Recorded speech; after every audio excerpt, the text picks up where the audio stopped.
Today, and up to today, there have been 0 deaths from Antifa violence. Stop saying that. Stop saying there have been 0 deaths from Antifa violence. Antifa have killed at least 16 people. Ever heard of the Ohio shooting? Connor Betts was Antifa.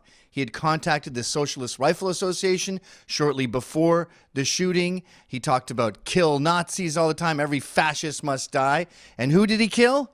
He killed Beatrice Warren Curtis, Derek R. Fudge, Lois Olgasby, Megan Betts, his sister, Thomas McNichols, Monica Brickhouse, Nicholas Coomer, Logan Turner, Saeed Saleh, and Connor Stephen Betts also was killed in that mass shooting. So he was following Antifa rhetoric, and he died. He's a victim of Antifa too, believe it or not.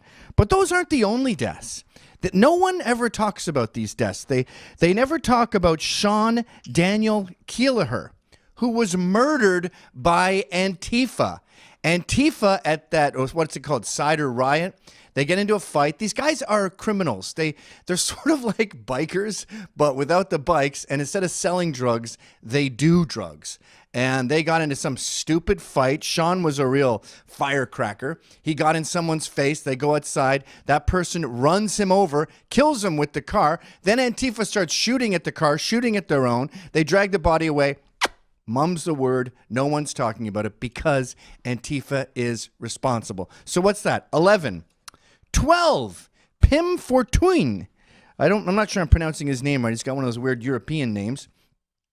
This guy was very concerned with radical Islam because he's gay, and he notices that the Muhammad lovers tend not to be the gay lovers.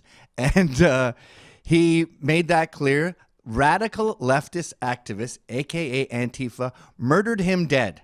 And I thought it was interesting, too, that they first pied him, just like when they milkshake Tommy Robinson or they throw water at cops and they went, it's just a pie.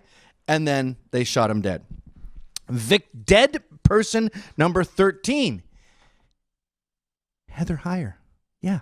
The one you won't shut up about was killed by Antifa. James Fields was a mentally ill retard weirdo loser who was spooked by Dwayne Dixon. Dwayne Dixon was in Redneck Revolt, which is a group exactly like Socialist Rifle Association that Connor Betts was in communication with. He spooked James Fields earlier on. James Fields felt like his life was in danger. He panicked because he's nuts, drove into the crowd, and killed Heather Heyer.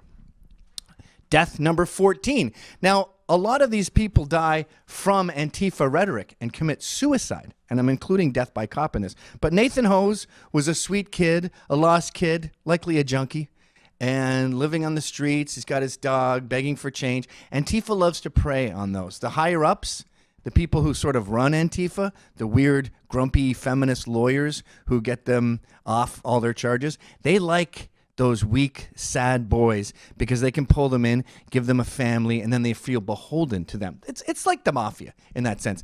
So they convinced Nathan Hose to get into all kinds of shit for Disrupt J20 after Trump's elected. He does all these felonies. He gets in over his head. He's looking at serious prison time. He can't handle it and kills himself. Antifa killed Nathan Hose. And what do they say? Rest in power, my brother. Yeah, you fought the good fight. Death number 15, Charlie Landeros. This imbecile went to his daughter's school wearing a Smash the Patriarchy shirt. Here he is divorced, being a terrible father. So he's doing a great job of smashing the patriarchy. In fact, that same day, he killed his daughter's patriarch in a death by cop scenario. He brought the gun to school. Lord knows what he was planning when he brought the gun to school. That could have been a mass shooting. Anyway, the cops start questioning him. They're uncomfortable because he believes this idiotic Antifa rhetoric about Nazis everywhere and cops and can go hand in hand. And I got to fucking fight the power and kill the pigs and punch Nazis. Because he believes that insane rhetoric, he pulls his gun on the cops.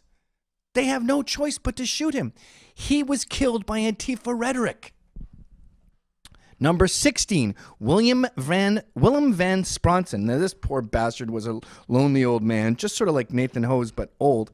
And he found a family with Antifa, and they got in his head. And like a cult, Antifa's a fucking cult. got him to go and shoot up this ice thing. Now, he was killed there, so I call that death by cop. But one thing no one seems to be talking about is we avoided a major mass shooting there. The narrative from the radical left is he just went to pop some tires and fuck up some vehicles that transport illegal aliens. So that's a fucking lie. He was armed to the teeth with ammunition. You don't bring that many bullets and a propane bomb to take out a car or two. He was there to commit a mass murder. He was in a gun-free zone. They were just finishing a shift. He came too soon and was caught and shot before everyone came out. That could have been dozens dead in that scenario, in which case this video would have a much higher number. So that's 16 dead, 16 lives